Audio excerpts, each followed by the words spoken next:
Guten Tag, Moin Moin and Servus and Herzlich Willkommen to a Brit in Germany.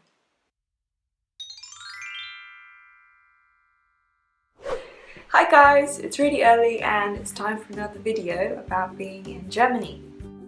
This week we're going to be talking about things that you can do when you first arrive in a foreign country. I'll be counting down the top 5 things, in my opinion, that are the best things to do.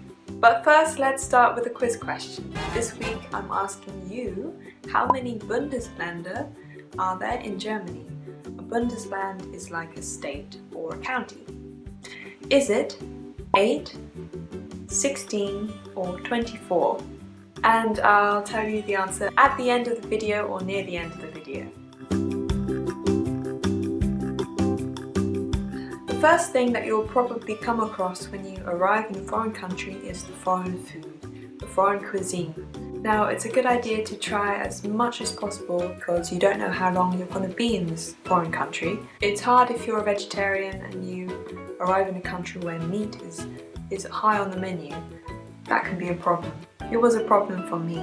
Here in Germany there's a lot of meat products to try, a lot of beer if you drink beer, there's a lot of alcoholic drinks to try. I don't drink alcoholic drinks, but some of you might. There's also a lot of sweet products, bakery cakes, chocolate. Just enjoy yourself with that. You might find yourself missing some of your favourite foods, but don't worry because there's a lot of alternatives and you might even find some imported goods if you check in the supermarkets. Some products that I really liked here in Germany are vegetable burgers. They're called Gemüseburgers. And also I found some really nice organic fruit bars, which you can't get in England, so it's a really pleasant surprise to find new foods here that I really like. So have fun exploring the supermarket shelves and bakeries. The second thing I really recommend to do is to keep a journal. They're basically those hardback notebooks, really tough. Inside these journals you can put train tickets, concert tickets. This is a really good thing to do because when you go home, or if you're still living in a foreign country in a couple of years, you can look back on the notebook and remember everything that you've done and seen in this foreign country. Of course, you can also take loads of photographs, print them off and stick them in the journal as well. So try to write in the journal every day if you can, because there's going to be so much going on around you. It's the best way to keep memories alive of your foreign experiences. The German word for a journal is das Tagebuch. That means literally the day book. In my experience, I've really enjoyed looking back on all of my writings and stuff that I've stuck in from newspapers and magazines. It's really cool to remember everything you've done and seen, so I highly recommend doing this.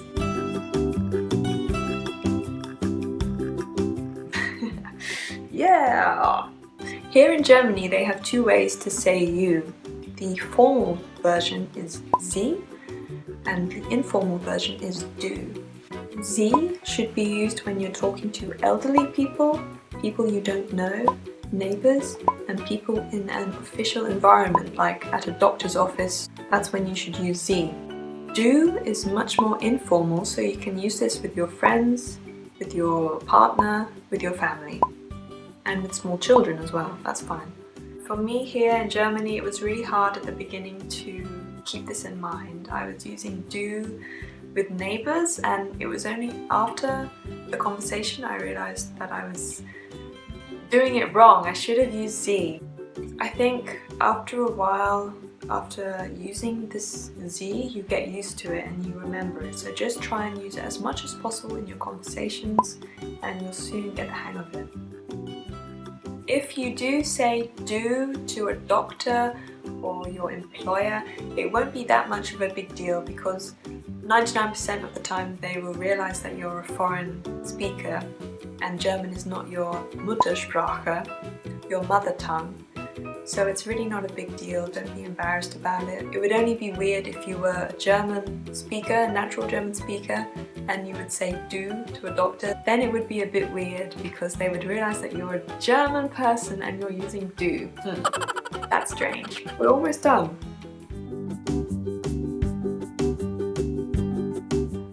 The fourth thing on my list is to keep in touch with friends and family back home.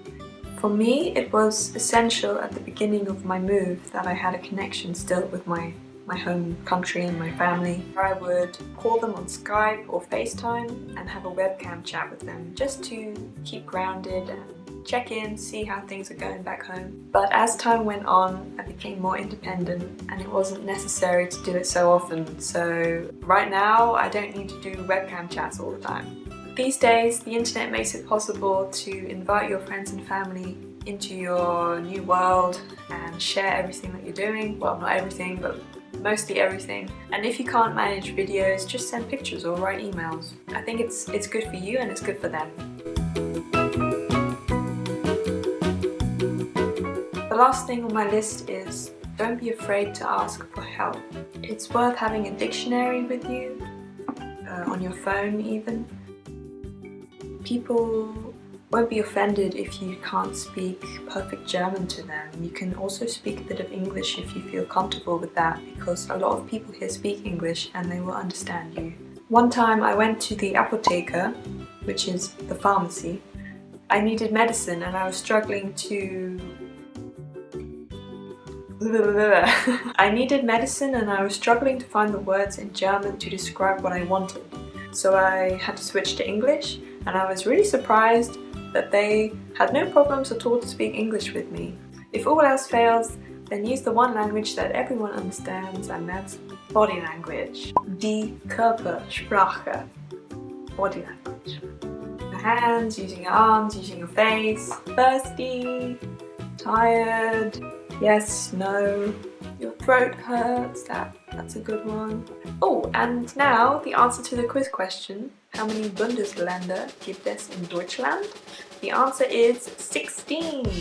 So well done if you got that right. We'll have to do another video about listing them all because I don't know them all myself right now, but we'll do another video listing the Bundesländer. And that's all for this video. I hope you enjoyed it, and I'll see you next time for more German topics. Bye! See ya!